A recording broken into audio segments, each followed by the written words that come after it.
Good morning to one and all present here. Myself Jaswant. Myself Meghana. Myself Nayana. We are from SGR KPS of 8C. We have come up with a project named Robotic Gripper. We have used 3 gears and 1 gear DC motor for the movement of the project, and we have used all solid works and 3D printer to design this project. We have used Arduino Uno and joystick to control this project. Now I'm gonna explain about the working of the robotic gripper.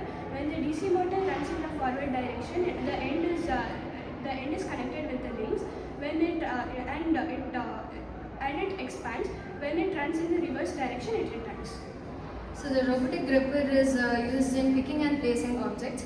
So it is used in manufacturing industries, cranes and logistics, etc.